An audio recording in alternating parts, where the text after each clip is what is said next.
Arne, first of all, obviously Alexander Isak, some of the blow it is to him as well as the team, and have you got a time frame on how long you'll be out for? No, it's going to be a long injury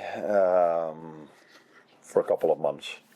So, that's a big disappointment for him. And as a result of that, of course, also for us. How does it impact things in January? I'm thinking it kind of emphasises the need for Mo to be a part of things and obviously not leave the club. But also, will you be looking to add to your forward line? You're being linked with Antoine Semenyo. Would that be an option? And still talk of bringing Harvey Elliott back as well. No, I think my first and only thoughts are on the upcoming 2 games. 2 difficult ones again, 2 home games, that's really nice. So I think it's a time for the players we do have available to do what they've done so many times, to roll their sleeves up. And not only our players but our fans as well, to help us in the best possible way to get the results we want in the upcoming 2 games. Because therefore the players that are available need to give everything they have as the fans, as they usually do. And I expect them to do now again as well. Will help us, and that is where my focus is on. Carlos? Just in terms of the rest of the injuries, then Conor Bradley went off. Yeah. Joe, Cody, and Noah. Any updates on those? Con will be 50-50. Connor, he's not training with us today, not tomorrow. So Friday we will see where he exactly is. If he can be in the squad, yes or no, for the weekend. Joe won't be available. Wata won't be available. Who do I miss? Cody? A bit similar to Connor. As far as Wolverhampton Wanderers are concerned, I think the results are clear to see. But they feel like they're getting near at times. Yeah. Is this a dangerous game? Yeah. Every game in the Premier League is a dangerous game or a difficult game, but I see the same as what you were just saying, that the results throughout the whole season hasn't been what they were hoping for, but they come closer and closer to results. So especially Arsenal away, of course, where after 90 minutes was it after 90 minutes 1-1, or did they score an extra time? I don't exactly know, but they were very close to a result over there, and so yeah. As always, there's a challenge in every Premier League game, and that's the same for this one. Just with all the injuries we talked about just then, are you concerned that the players that aren't injured, there's almost going to be a little bit too much asked of them over the coming weeks and their workload? Are you going to have to give them more minutes than you'd have ideally liked to? Yeah, that's the extra problem you get with injuries. The most injuries we have are not related to overloading. So if you look at Alex's injury, that has nothing to do with overloading a player. The same with Wata. Of course, there are 1 or 2 that might have to do with overloading. So Cody has a muscle injury, and the same is to be said about Joe Gomez. But yeah, this was, for me, a reckless challenge. So I think I've said a lot about the tackle of Xavi Simons, which for me was completely unintentional. And I don't think you will ever get an injury out of a tackle like that. The tackle of Van der Ven, if you make that tackle 10 times, I think 10 times, there's a serious chance that a player gets a serious injury. Okay. And Milos Kerkez says he's developing a nice relationship with Florian Wirtz. I just wonder if you agree, and is that something you'll look to try and work on and develop to sort of further use as a weapon going forward? Yeah, but I think that you pick out these 2, but every player that plays multiple times together gets a better connection with someone, and I think that was the same with Cody, and the more they play together, the better they connect. So that is not something I'm surprised to hear, but they haven't played so much together, so I think now 5-6 times maybe. So it's quite normal that you are getting a better connection with a player than if you play more together. Carl? Hi. Injuries always offer chances to other players. And obviously with the shortage you got on the forward line, I'm wondering where sort of Rio sort of comes into your thoughts now. He had obviously a great impact at the start of the season, and then sort of lost out a bit as the team struggled a bit. He didn't play as many games. Yeah. Just wondering where he sort of features now with sort of shortage you got up front. Yeah, I think I said last time already that for his age, if I'm correct, he's 17. I think he has, I'm not 100% sure, but the most minutes of all 17-year-olds in the Premier League. So that tells you how much playing time he gets, how special that already is for a 17-year-old. That also tells you something about his quality, because it's not completely normal for a 17-year-old already to have so much playing time as he had. But it also tells you something about the availability in those areas. But for the weekend, that's not my biggest concern, that position, I would say. So hopefully Cody is back. Not sure, but hopefully Federico can play there, Florian can play there. So if he would be a player that would play on a different position, he would probably have even more chance to come in. But it's the same for all the other players. I think in the game against Tottenham, I had 4 under 21 players on the bench. So yeah, that increases the chance for him to come in as well. So let's see. You mentioned about obviously you've got issues getting possibly right back. I was wondering where Jeremy fits in. I mean, come back, played a bit on Sunday. You had the weekend, you took him off. But how's he progressing in terms of his sort of?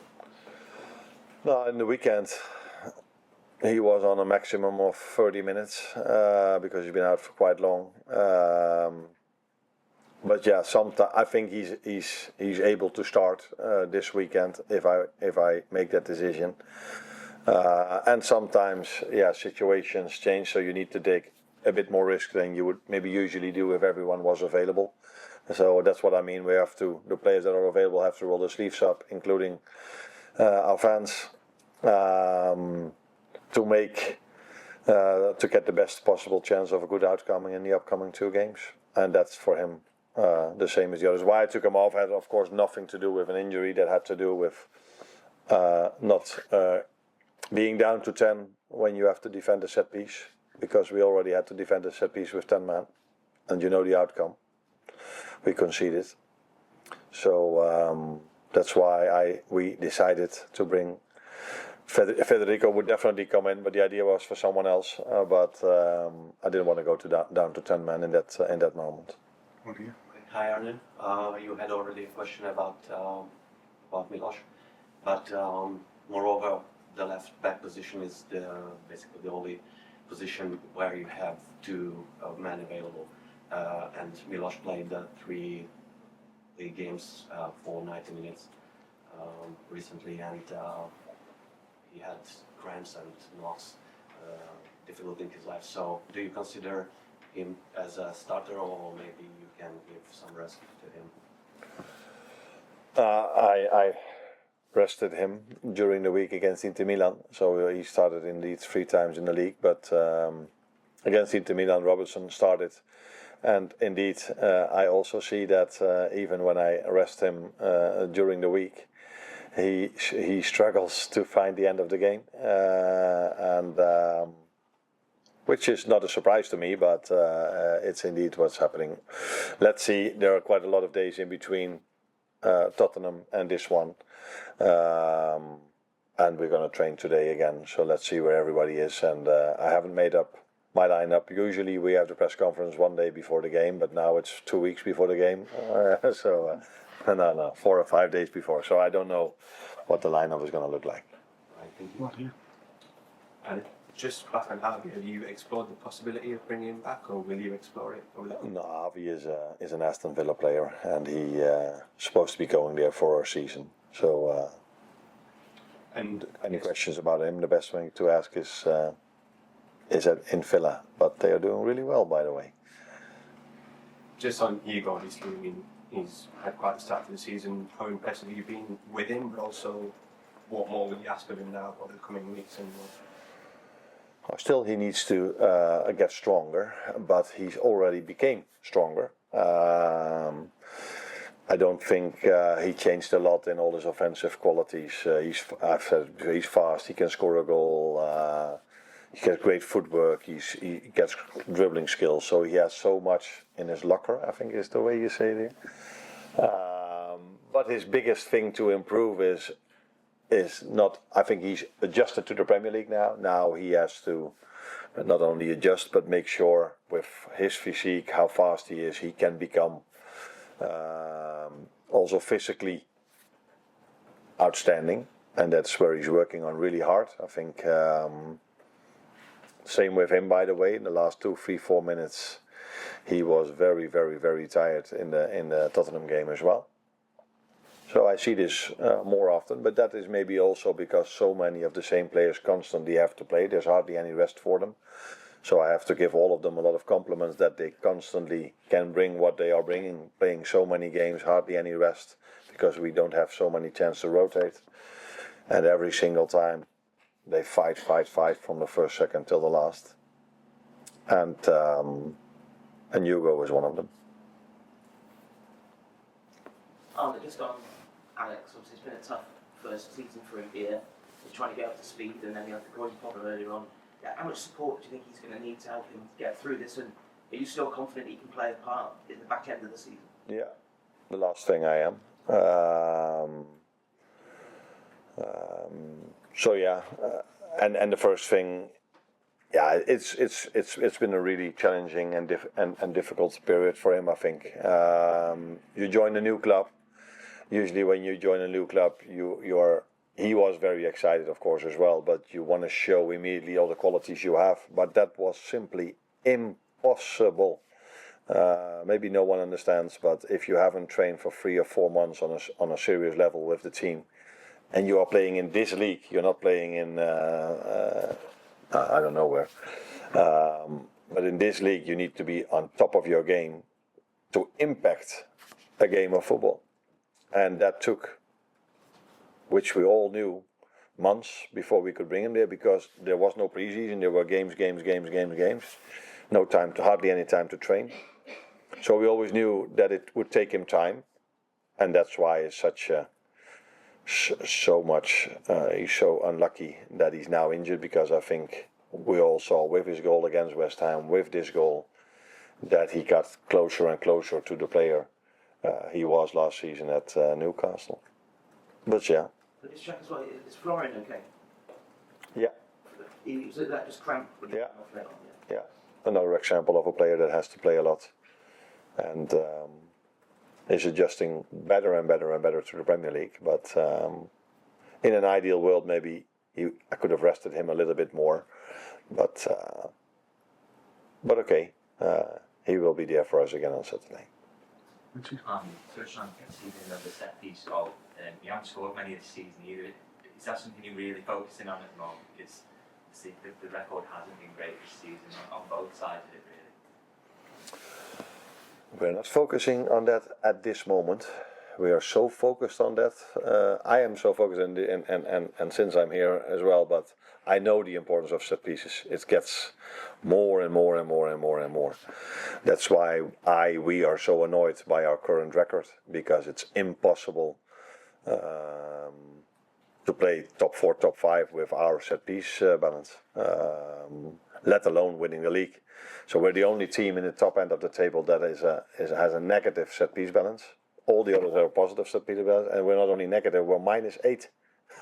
-8, and we're still on equal points, 4th, I think, if I'm correct. So we all know why, because in open chances created, we're the number 1 in the league. So no one has to tell me how important set pieces are, and not even any manager in the world anymore, let alone in the Premier League, because the Premier League is now, if I say 50-50, I exaggerate a bit too much, but set pieces are so important. That's why it's a big frustration for us that we are where we are this season, because last season, when we were halfway through the season, we had not even conceded one set piece yet. And in the second half of the season, where I've said many times already that we didn't play the same football anymore as we did the first half of the season, not as good anymore, for all kind of reasons, but we had a great set piece record, because I think we scored 7 set pieces the second half of the season. So it's a chance for you winning the league if you have a good set piece balance. But if we are -8 and Chelsea is, I think, +8, Arsenal's +8. I don't exactly know the numbers, but they're all. United is very high in set pieces. So if you look at that, you could almost say how special it is that we are having the points we're having. If you have that set piece balance. What do you think's changed though from last season? Why Nothing. is it different? Nothing. Our setup is the same. Defensively, our setup is the same as almost any other team in the league. And if you look at XG, you probably know what it is. And then you wouldn't expect us to concede so many goals we've expected. So that you could argue then if things go back to normal, we will not concede as much anymore. But yeah, is it after half a season still a coincidence that we concede so much more than what you would expect us to concede? Yeah, that's a difficult one. But our setup has been mostly the same. Of course, in the summer we've changed players. Everybody only thinks we brought in, but we did lose a few as well. But I don't even think that has had so much impact because the ones we've lost were not the ones that were defensively the ones that made sure we didn't concede.